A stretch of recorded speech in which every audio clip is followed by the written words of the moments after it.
welcome into Loftside Bantr. On today's episode, we meet with David Berard and talk about the NHL and NBA finals. The NHL obviously has the same two teams as last year, the Florida Panthers and the Edmonton Oilers. And the NBA has two small market teams that have probably changed how teams are going to look at how they build their teams going forward, as both don't pay luxury tax. The Oklahoma City Thunder and the Indiana Pacers. After we talk to Dave, we go over some show information. As mentioned in some previous episodes, some big things happening with the show. And then some miscellaneous stories in the sports world. As always, you can visit us at www.loftsidebanter.com. That's Loftside, BANTR.com. Email address is loftsidebanter@gmail.com. And looking to create some listener type shows where people can come on and give some sports takes and everything else like that. So please don't hesitate to send those messages. You can find us on TikTok, x.com, Threads, which I didn't know was a thing until recently. All search Loftside Bantr and you'll be able to find our content. Let's get a countdown and get it going. We are on in 7, 6, 5, 4, 3, 2. And welcome back into Loftside Bantr. And today's show, as we mentioned, we're going to be meeting with David Berard to go over the NHL and NBA finals. We're going to talk some miscellaneous sports and then some show news updates, which should be fun, at least for me, because it's been a lot of hard work going into it. So I hope everybody that's listening is excited. On the NHL side of things, the Edmonton Oilers are minus 125 to win the Stanley Cup, so they are the favorite going into it for right now. Typically, that's the line for anybody that has home ice advantage. And the last number I saw for the Thunder over the Pacers was minus 750. Well, that's a heavy favorite. So, again, not that this is a gambling show or anything, but those are the lines for right now for each series. We've also had some moves with coaching in the NBA, as you'll hear in another episode, because it broke during that episode. It'll come out right after this one. Tom Thibodeau was fired, and it seems as if the Knicks, even after 25-year absence from the Eastern Conference Finals, feel that they need a different leader. And Jalen Brunson had just come out and said that he really enjoyed him and liked him as a coach. There's some controversy, and controversy may not be the right word. It might be too strong of a word, with Tom Thibodeau and how he treats players and the amount of time that he has them running, playing, and the minutes that they use and everything else like that. It's always been something that has been out there with Tom Thibodeau, that he overuses players. And it kind of worked out that way with the playoffs, especially in the Eastern Conference Finals, where he was playing people. And then the weird lineups that he would put out there. But with Kat and Jalen Brunson, who are not the strongest defensively, those were the changes that they had. They were off the floor at a large periods of time with each other, so it would only be one or the other. And, Karl Anthony Towns gets a bad rap kind of no matter where he is. Just, he's a big guy. He doesn't play the greatest defense. He doesn't seem to be defensively sound as far as making the right decisions. But that's something that you worry about when you bring in that person. Now, they invested a lot in this team. They invested a lot of picks. They invested some talent going out to get this team together, and they have an eye on a championship. So, it's going to be that new voice thing, that they just believe that there's a new voice. So that I know will be out of order here, because you'll hear it in the other episode that is going to also release today. So there's going to be 2 episodes coming out today. This is the first one that's going to preview the NHL and NBA finals. And the other kind of breaking news for the NBA is that the Suns have a new head coach. They've gone out and hired Cavs assistant coach Jordan Ott as new head coach. Now, that team severely underachieved with the 3 stars that they have, the payroll that they had. Devin Booker, Bradley Beal, Kevin Durant couldn't even get into the playoffs. So understanding that they have moved on from Mike Budenholzer and have gone with a younger guy that came up working under Kenny Atkinson last year. So we'll see what he can kind of put together. But there's going to be a ton of turnover on that team again. So I would expect it's kind of one of those situations where they had put Brad Stevens with the Celtics for a while. That first year or so, or first kind of, couple years maybe, they're going to struggle. They're going to have to build and take assets and stuff like that. They got to trade one of the three of them. The Suns have to trade one of the three of those guys. And Devin Booker probably still has the most value right now just because of his age comparative to Durant and Beal. Devin Booker is still 28 years old as of right now. Kevin Durant is 36 and has injury problems. And Bradley Beal is 31, who's had some injury trouble the last few years. Now in New York, a lot of people seem to think Jay Wright is going to be the guy. Jay Wright seems to be the fit as, it would be nice if he had players on this Knicks roster in college when he coached there, right? Almost all of them come from Villanova, so it makes the most sense that people want to connect that. We'll wait and see on that one. I don't necessarily think Jay Wright's the answer there. I wouldn't be surprised to hear Michael Malone's name floating around there, the old coach from the Nuggets who helped them win an NBA championship over there in Denver. He obviously left with Calvin Booth, who was the general manager, because they hated each other and it was causing a whole lot of turmoil. So obviously Calvin Booth probably won't be in New York as the general manager. So I think Michael Malone's name is probably somebody that you're going to hear linked to this Knicks job. With that, let's go to our Massachusetts Pirates read because they are our sponsors. And then we'll turn it over to Dave Berard and we'll go over the two series. This episode is brought to you by the Massachusetts Pirates of the Indoor Football League. Looking for a family-friendly night out that's anything but boring? Experience the high-octane action of indoor football, where every seat makes you part of the game. With tickets starting as low as $18, even front row seats are affordable. Be a part of the excitement. If a game ball lands your way, you get to keep it. How cool is that? And then after the final whistle, stick around for an autograph session with the players for just $15. Don't miss out. This is football like you've never experienced before. Come see the game in the Songus Arena in Lowell, Massachusetts. And for ticket information, go to www.masspiratesfootball.com. Again, that's masspiratesfootball.com. And welcome back into Loftside Bantr. Today's guest is David Berard, a good friend of mine, very knowledgeable sports fan, has a lot of opinions. I think this is going to go really well between the two of us, hopefully. But David, how are you doing today? I'm doing good. Andrew, how about yourself? Oh, just so wonderful. Just so wonderful that we get to see a repeat of the NHL Stanley Cup Finals from last year. And then I'm sure the NBA is not too thrilled about the two markets that are in the finals, but seems like it's going to be a pretty fun series. So I'm doing good. I'd agree. I think we're going to see a great NBA Finals. So let's start with the Stanley Cup, and we'll kind of go through that. We'll talk about the Bruins a little bit. Obviously, some rumors going around with their new head coach, and we'll get into the finals teams in a second. Let's touch on the local stuff.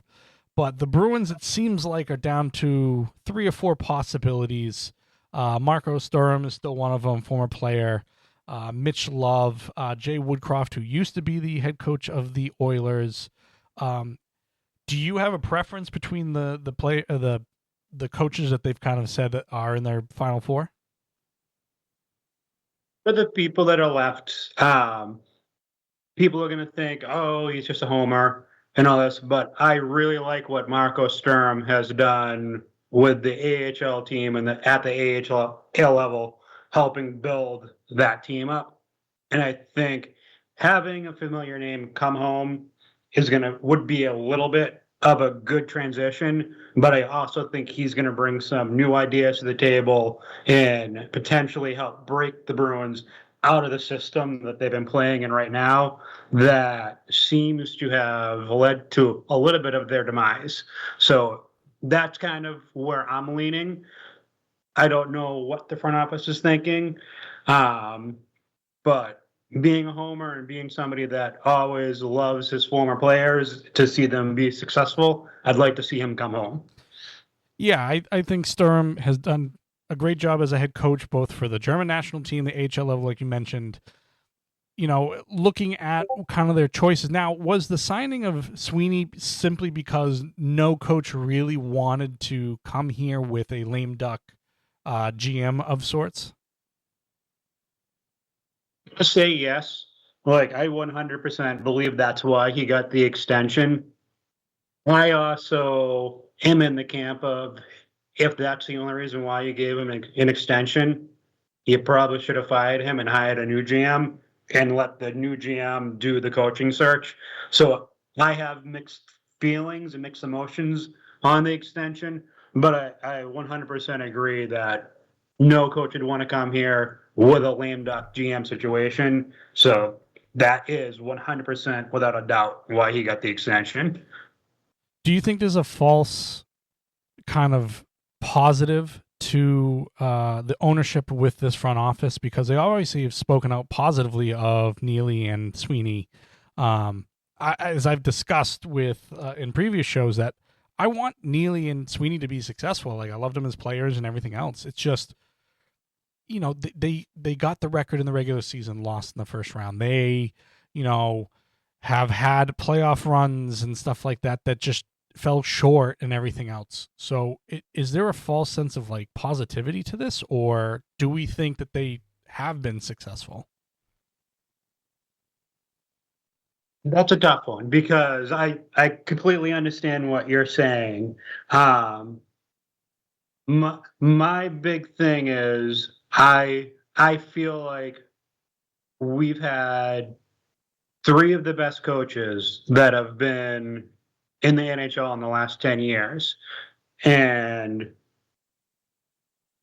for some reason, they've been able to be immensely successful throughout the regular season, and it hasn't translated to the playoffs. Now, is that the way that Neely and Sweeney have constructed the teams? Are they not built for the physicality and the long runs and the type of play that's in the postseason? And that's more where I'm leaning. So I think that there is that false sense of success because they're like, well, one play this way, one play that way, each of the last 2 or 3 seasons in the playoffs, and we're in the East Finals or we're in the Stanley Cup Final. And I think they've rested on their laurels a little bit, and they tend to fall in love with their own players and the people that are coming up through the AHL. And it seems at times they're hesitant to move away from people, or they wait too long to move away from people and aren't able to capitalize on an asset that they should. Yeah, the farm system, not the farm system, but the minor league system seems to be in a weird place where there's just not a lot of players ready to step in. So I think that's kind of their lack of drafting or lack of success at drafting, I should say. But the Bruins will obviously make some changes and whatnot for next year. I've obviously advertised this as the Stanley Cup preview show, so let's get into that. So, like I mentioned before, Florida Panthers and Edmonton Oilers, a rematch of last year's finals that went 7 games. It looked like it was going to be over really quickly with the Florida Panthers going up 3-0 and then the Oilers coming all the way back just to lose in Game 7.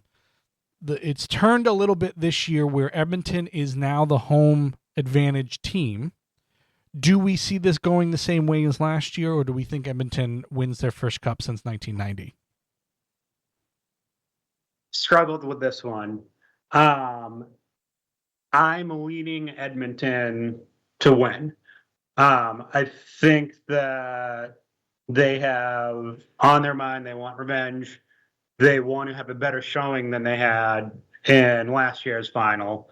With their talent, to have fallen behind 3-0, I don't want to say it was embarrassing, but it was. There was no reason they should have been in the position that they were in with the types of players they have.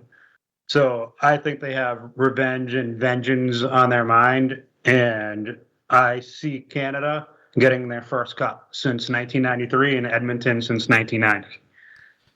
See, I look at it as Florida has so much depth and they really can score from anywhere.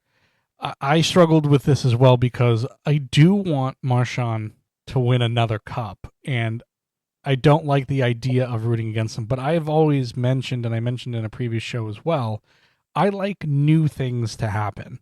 And when I've seen Florida just win, they've been to 3 straight cups now. They just won.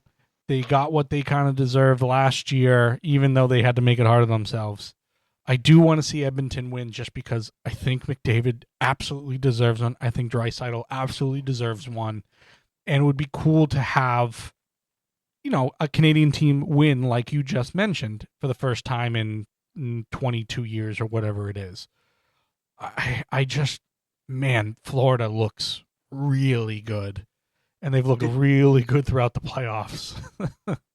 I agree. And that's where I struggled too. I struggled with Florida's depth and just looking at, like you said, where the scoring comes from. And that to me is Edmonton's one crutch, is they rely so much on their top tier talent, and it's not as spread out as it is with Florida.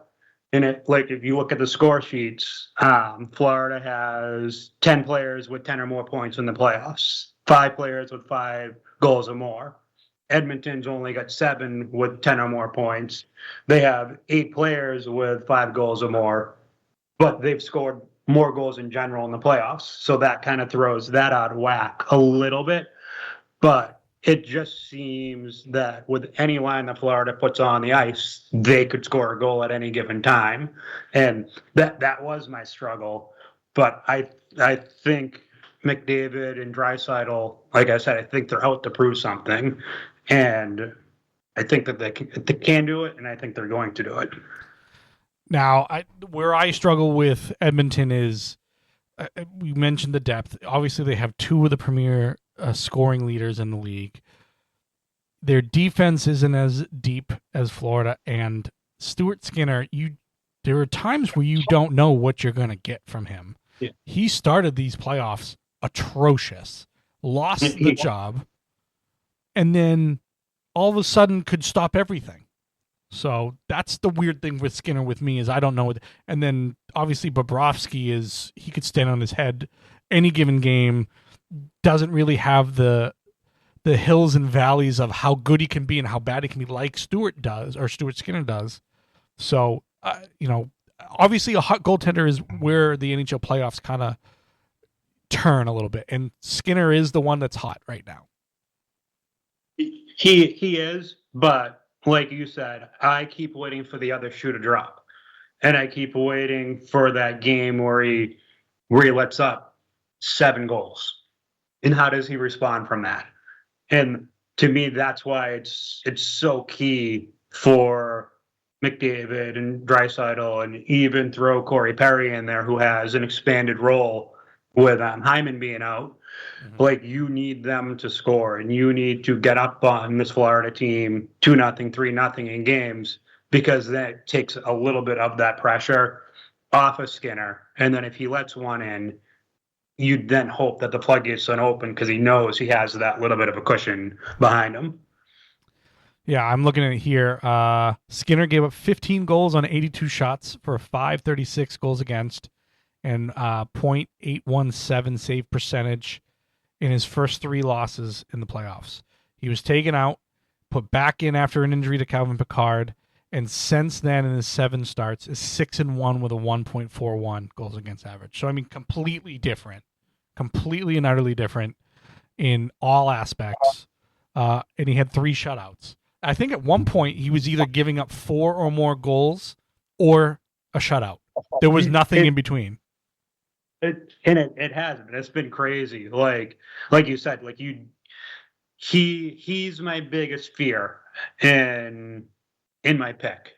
I think if it's close games, if the offense disappears for both teams, and we're looking at 2-1 games or 3-2 games, I think Edmonton is screwed. I think the only way that Edmonton wins and helps keep the pressure off of Skinner is to play fast and play wide open. And like I said, they've got to get up, 2-3 goals in each game, only for the fear factor that they don't know what their goaltender is going to give them.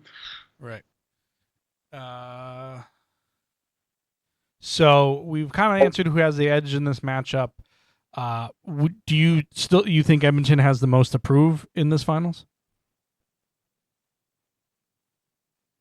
That's actually a tough question. So for me, as far as individual legacy goes, I think Edmonton needs to win this for McDavid. Like my fear is if this is his last chance at the final and winning a Stanley Cup, does he turn into the Dan Marino of the NHL? Great player, awesome stats, super successful, but could never win the most important game or the most important series and hoist the trophy. Whereas for Florida, it's about team legacy and potentially starting the league's next dynasty. Yeah, I think you're right. I think you're looking at a player that is just so overly talented. I mean, they call him McJesus in Canada. So, I mean, that's the name you're living up to and the legacy that you're putting out there as far as the type of player you are. You've had back-to-back instances to go. Obviously, you went down 3-0 last year, brought them all the way back almost single-handedly, and now you're back in it again. You have home ice advantage. It's in your barn, whatever you want to say. Now you got to come out and you got to prove it. Is there somebody that you feel is underrated player could end up being the hero for either team?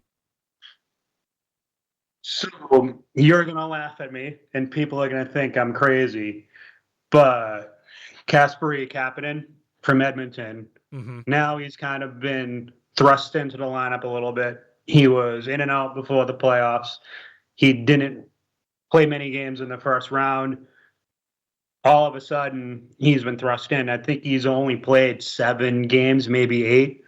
But over like his last 2 or 3 games, he's started putting the puck in the net. And if those top lines are getting shut down and if Florida's focusing on them, I think he could be a sneaky player that scores a big goal at a time or sneaks in an OT winner. And that might just be the edge that Edmonton needs, a fresh, motivated player with something to prove. Yeah, I mean, I don't dislike the pick. Obviously been very quiet, obviously not been in the playoffs a ton this year, but Ryan Nugent-Hopkins has to be that, he's been a very good player. He's obviously not necessarily lived up to the number 1 pick, but I mean, when you're on that first line and you need to make something happen, I mean, it is a significant drop off from McDavid to Draisaitl to then Nugent-Hopkins as kind of the third guy of scoring. I think he needs to be that guy, especially like you mentioned earlier, Hyman's out. He had, I think it was 27 goals this year. So, I mean, it's a big chunk missing. Then you have guys like Evander Kane that have been around for a while, Ardverson that's been around for a while. Those guys need to do the things that veterans know how to do in these situations. Obviously, you mentioned Corey Perry at 40 years old is on this team. So there's a lot of different guys that I think could be that kind of hero.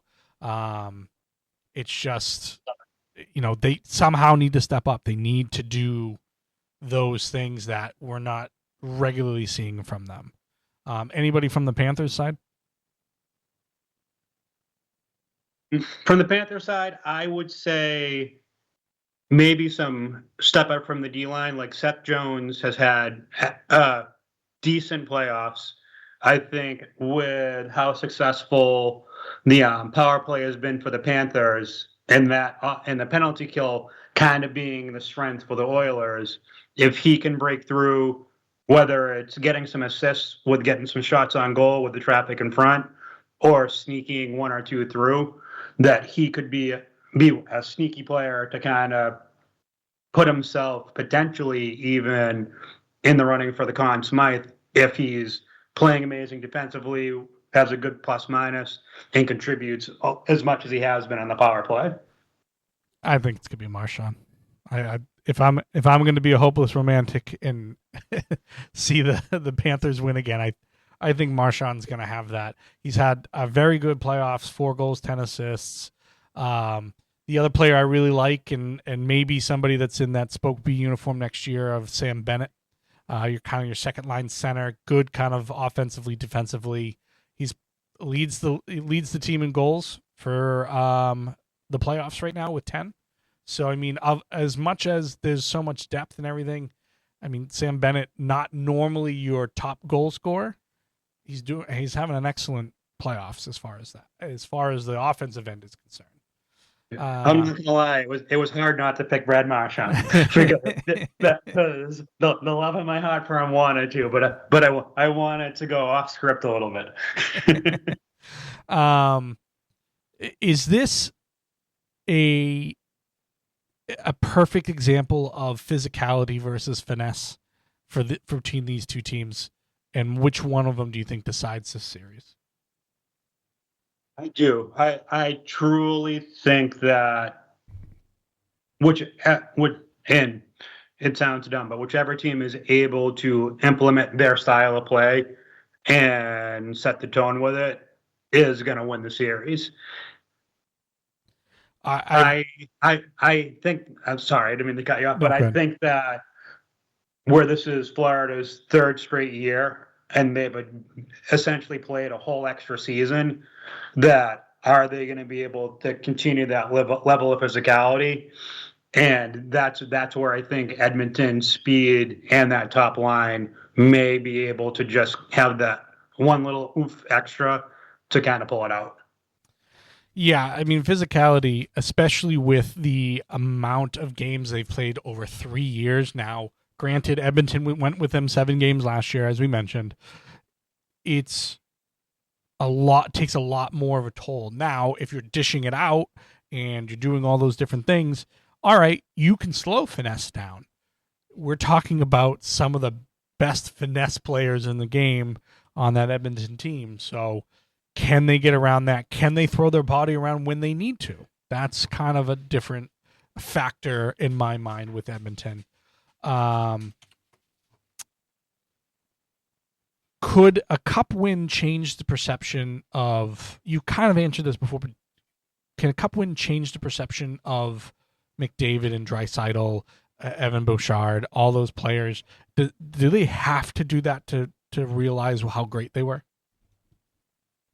Or are? Unfortunately, I think yes. And it's the society we live in today, where things are measured in championships, and it's not always just the eye test now. And not to cross sports, but I've heard people and I've heard discussions like, how close is Steph Curry now to LeBron?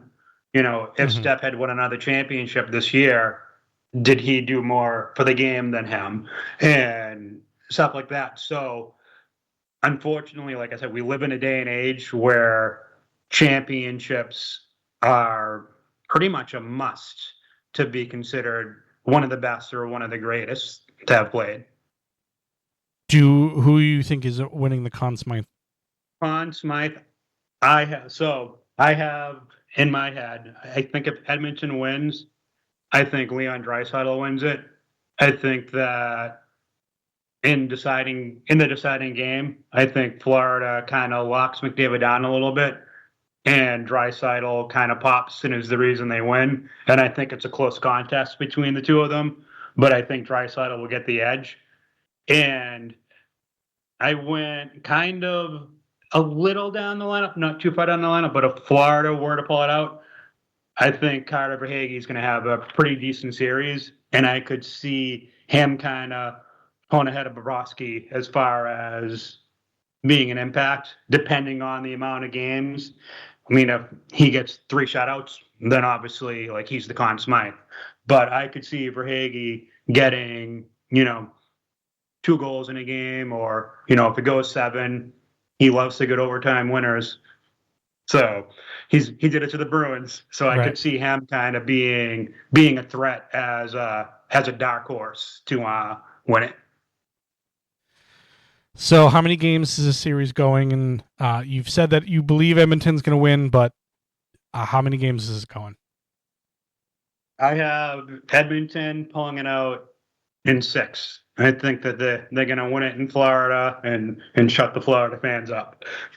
All right. I'm going to still say it goes 7. I think that it's too back and forth. I think it's exactly what the NHL needs, because this is the first repeat in, oh God, it was how long? Since 2000, 2003, I think. Detroit and Pittsburgh. Detroit and Pittsburgh, I think, was the last rematch that we saw. Yeah. Trying to see where it is here. So, just some other things. The Panthers were 47, 31, and 4, so 98 points this year. The Oilers were 48, 29, and 5. So Edmonton had the better record, had 101 points.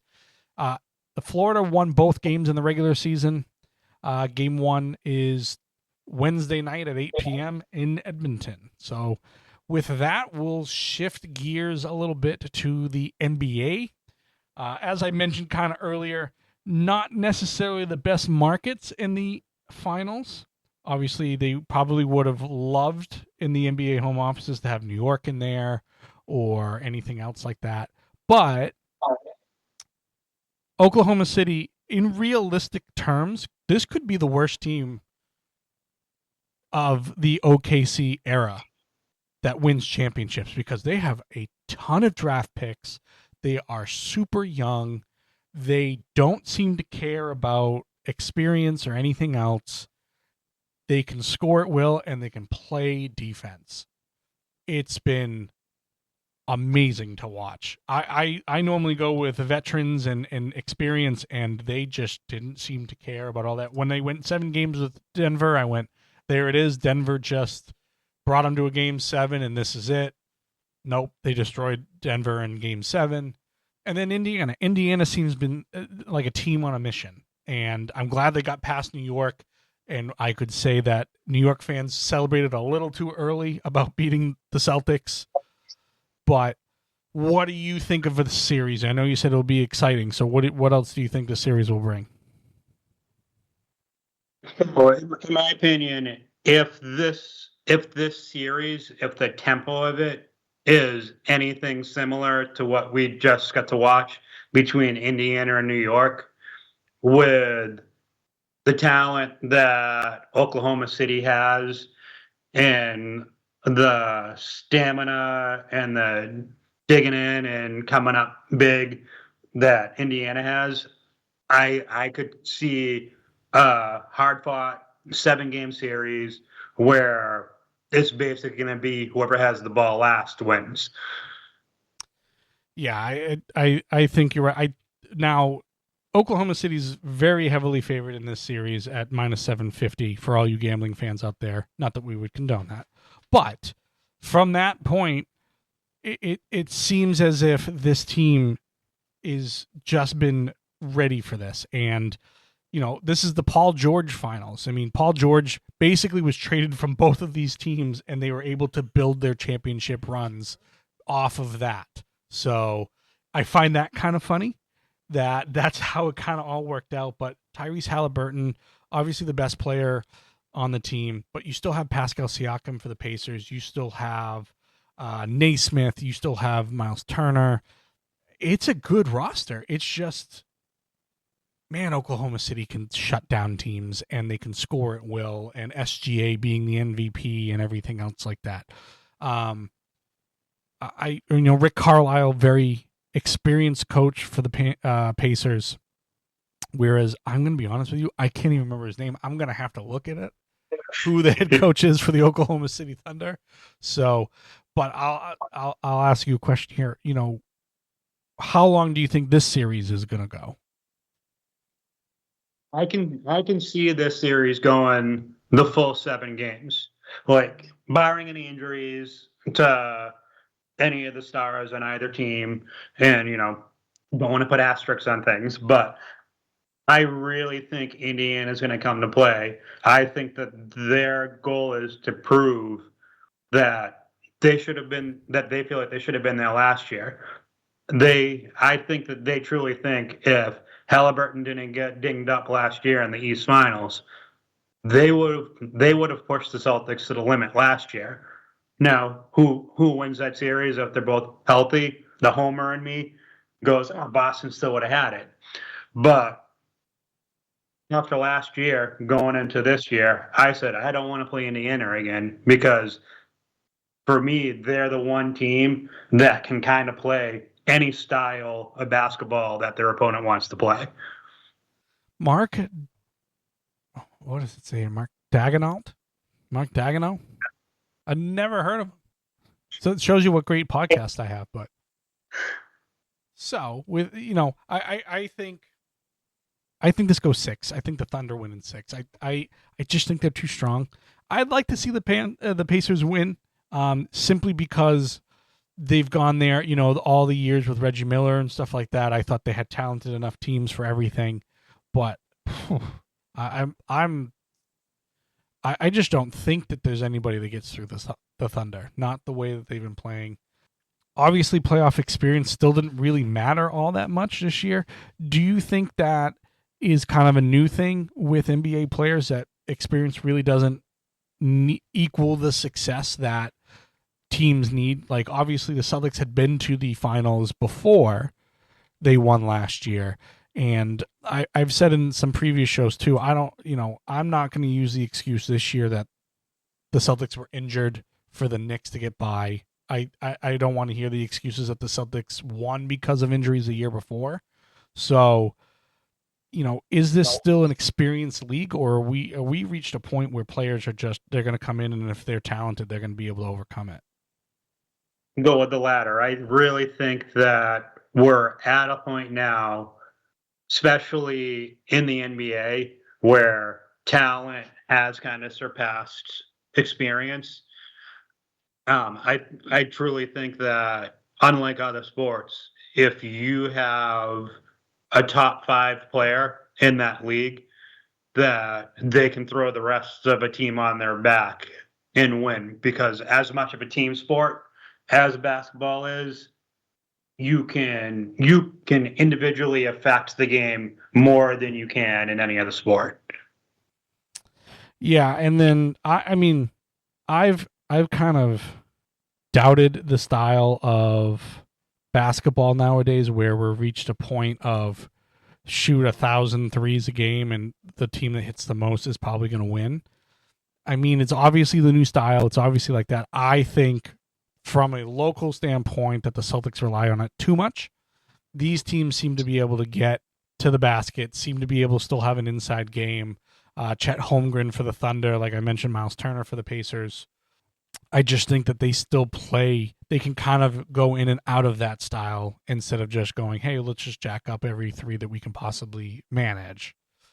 Whose legacy changes the most with a ring? Whether it's a player, coach, or anything else like that. Who do you think has the biggest change? If OKC wins, SGA, he becomes the face of the league.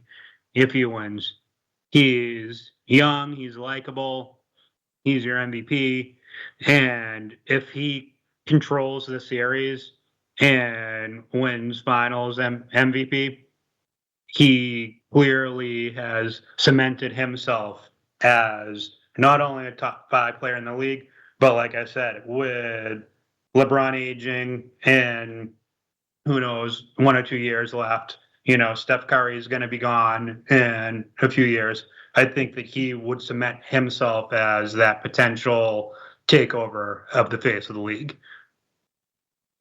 I agree with you that SGA will definitely be the face of the league. I think we're starting to get through that. As you mentioned, KD and LeBron and all those players are starting to move to that point of they're now kind of more role type players. Now, LeBron still does that, and obviously KD's had some trouble with, playing for the Phoenix Suns, which had a disastrous season this year. Legacy-wise, I think Pascal Siakam already has one.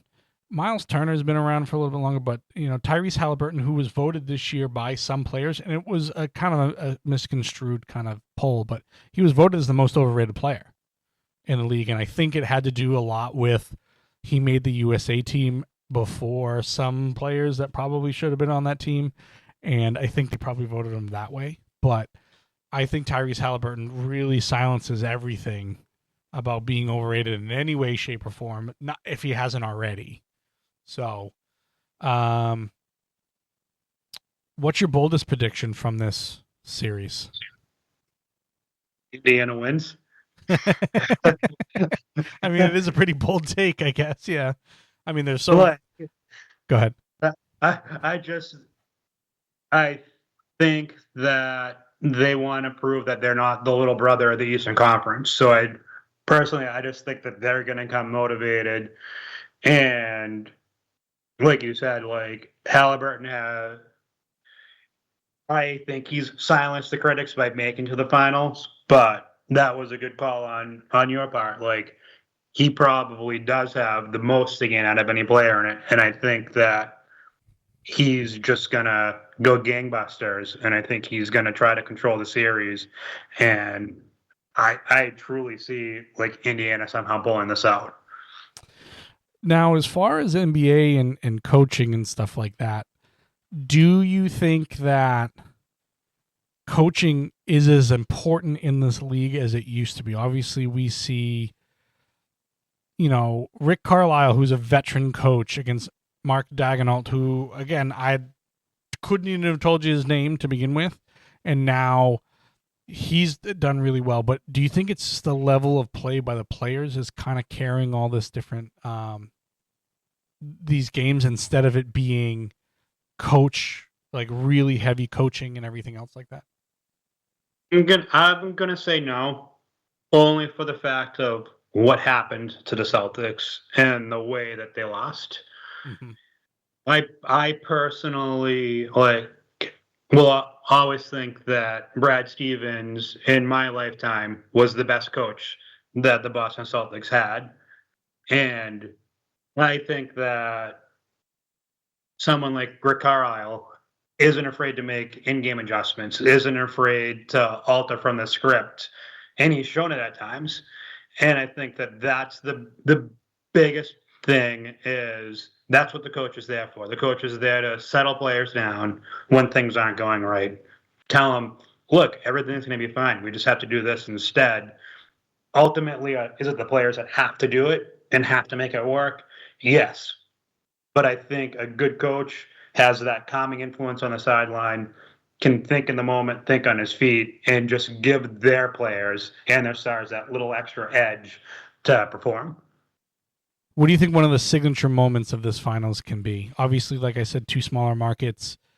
Do we start to look at an Oklahoma team that, as mentioned, still have a ton of picks, have all this talent, are going to have room to build this team? Because neither one of these teams are in the luxury tax. Neither one of them paid a cent in luxury tax this season.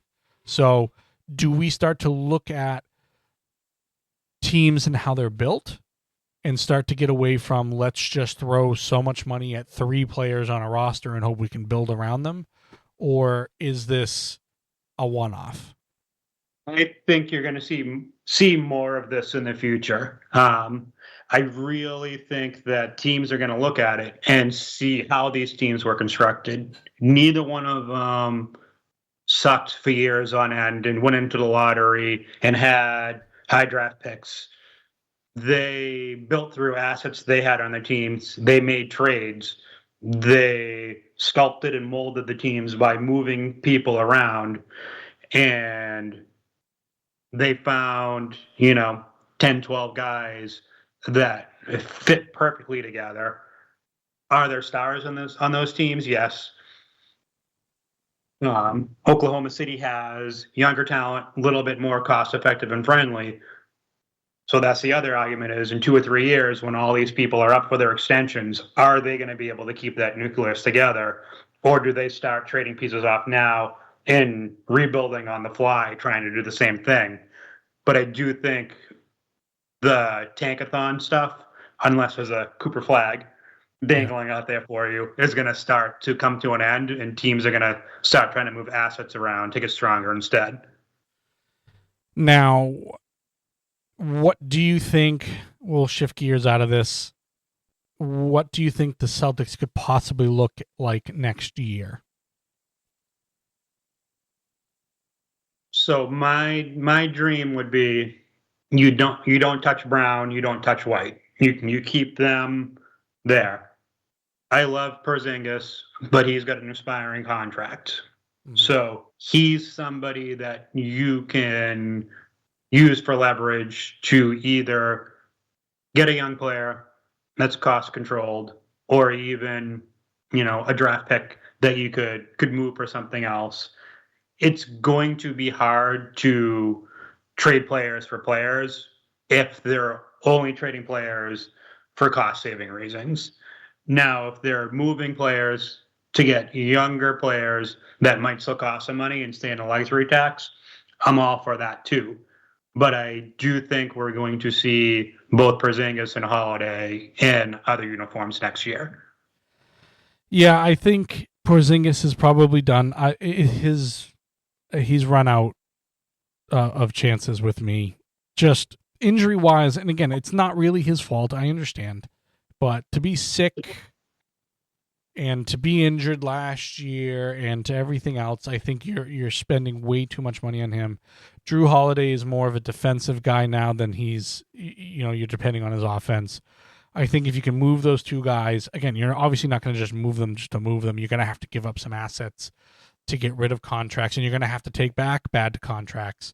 But if you can get into the playoffs at a 5-6 seed next year, and that's with me also saying you keep White, you keep Brown, they're running your team next year. If you can get in at a 5-6, nobody's going to want to play you with Jason Tatum coming back. Not one team on that Eastern Conference is going to want to play you. So, do you think Joe Mazzulla has a shorter leash, or do you think he's bought himself some time with a championship last year? I don't necessarily think he bought himself time with last year's championship. I think that Jason Tatum getting injured has bought him time. So I think that because now the team is like, well, like you said, if we can sneak in, if we're a 6 seed, now that's kind of the standard that's been set. So as long as he can win 40 games next year, I think his job's safe. Now, if he has a poor showing in the playoffs, then we start discussing, do you move on from him?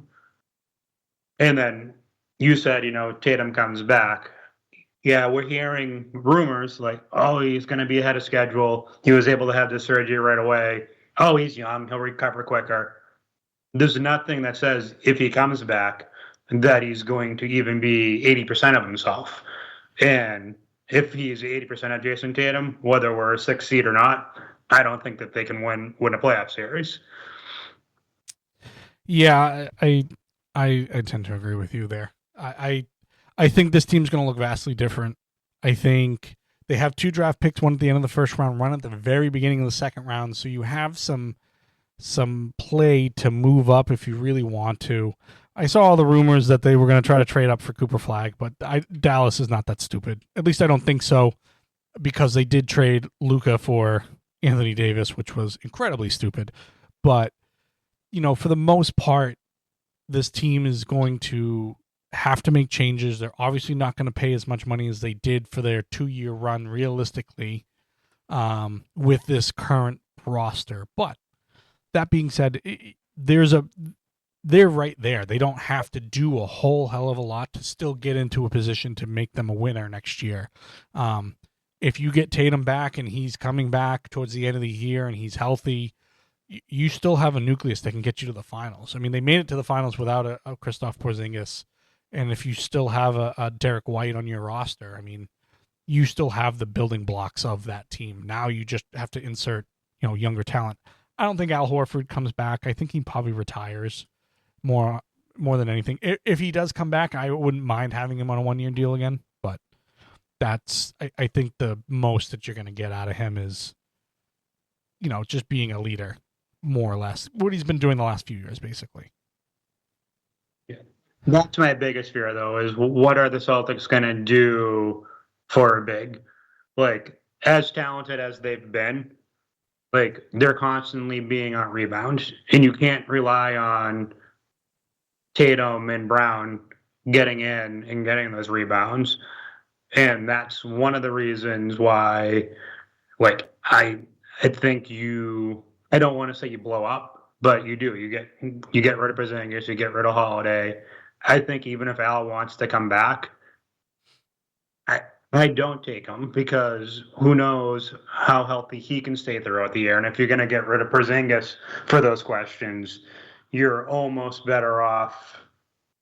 You don't want to say starting over at big, but taking that young player on the roster or signing a young player and trying to let them grow into it so that in 2 years you're able to make that next run while you still have Tatum and Brown at the tail end of their prime. Right. With that, I mean, I don't have many more questions. Do you have anything that is you want to say sports wise? Anything you want to say as far as the NHL or the NBA finals or anything else like that? Since you're my expert on today. Just go Oilers. It pains me to root for a Canadian team, and it pains me to root against Brad Marchand because I can't think of a better way if this is his last year playing to end a career than winning a Stanley Cup. But I really like McDavid, and I want to see him hoist that trophy. So just go Oilers. All right. Well, there you have it, ladies and gentlemen. Oilers in 6, according to Dave Berard. So thank you, sir. Thank you. We will have you back on because you're good at this. I hope you know that you're good at this. Well, I appreciate that. All right, sir. I tried a little bit. All right, sir. We'll speak to you another time. Sounds fantastic. All right. Thank you very much. Bye. Great, some insight from David Berard there. Really appreciate his time for both the NHL and NBA finals. NHL finals start Wednesday at 8 p.m. Eastern time. They'll be out in Edmonton for Game 1. The NBA finals start on Thursday at 8:30 p.m., and they'll be out in Oklahoma City for Game 1. I really like the fact that they're kind of alternating days and they're going to be happening almost at the same time. So that way there's always something kind of going on as far as the finals for both sports.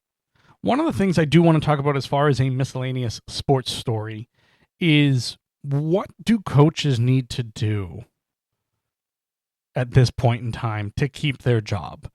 I would like to think that we all know that coaches are hired to be fired. There's very little as far as coaches in history that have gotten to leave on their own terms or anything else like that. Coaches are hired.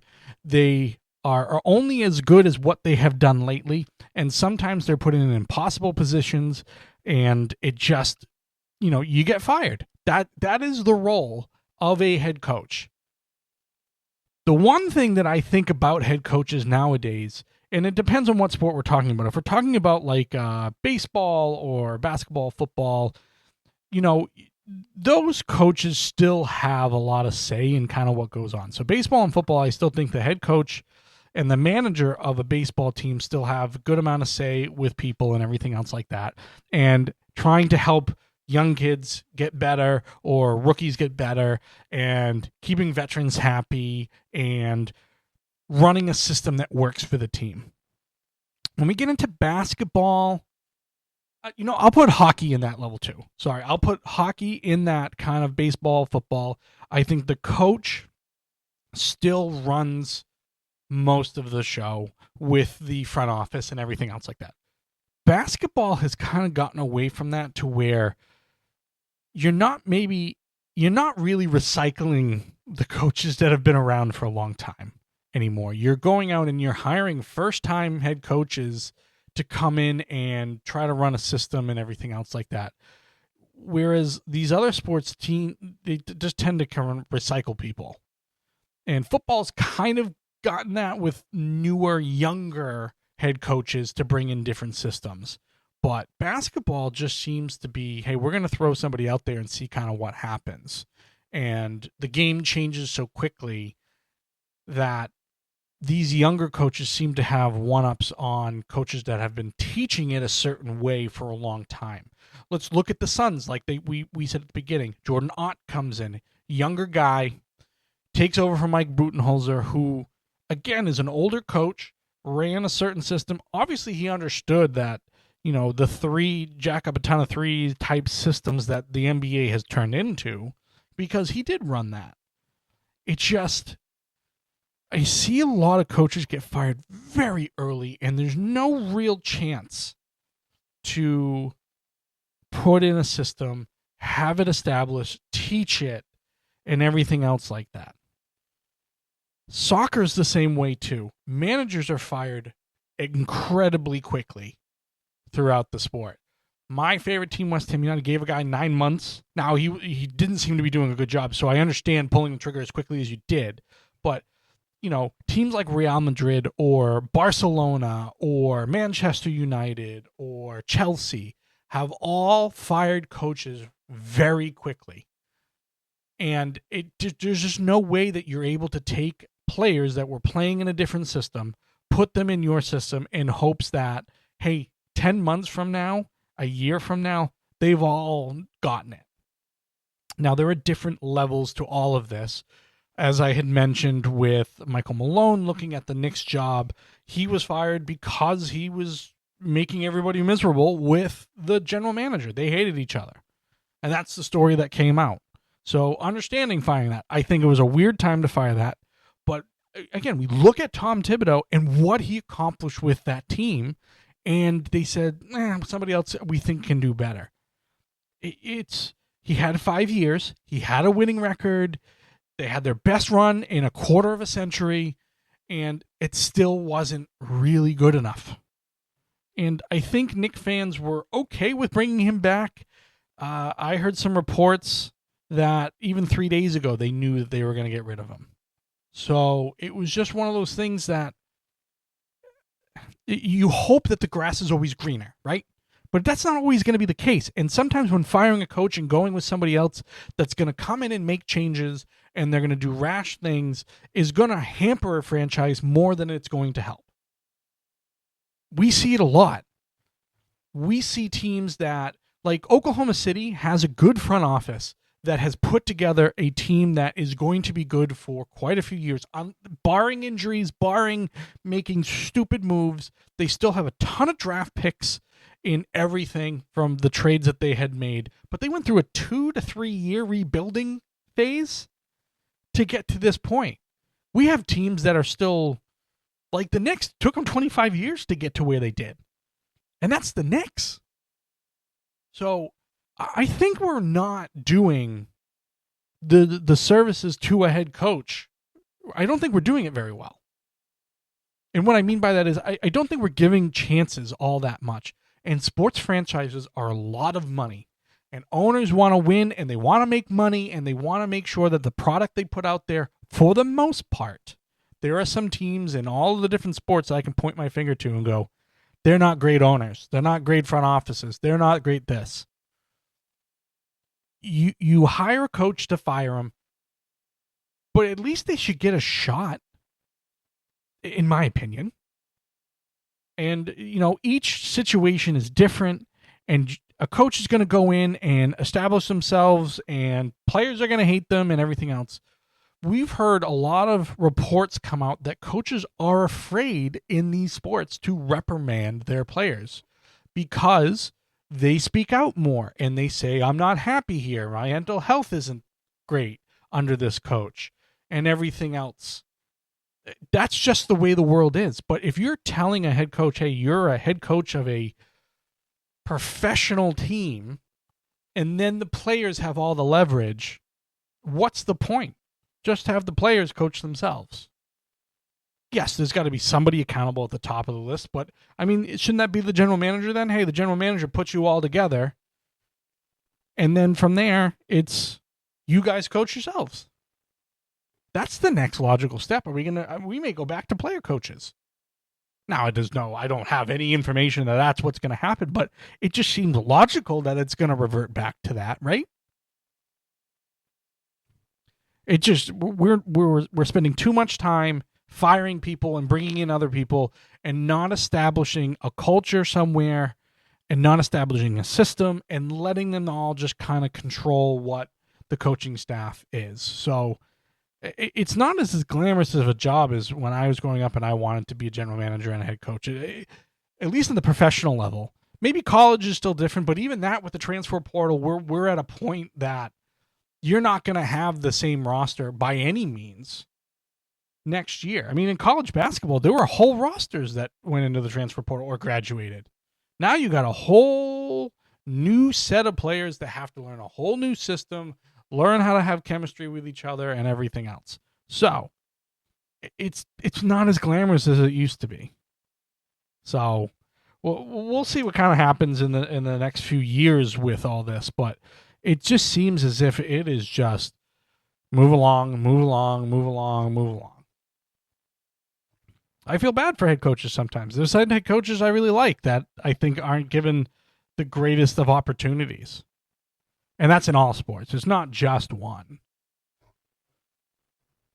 But from here, I appreciate everybody listening.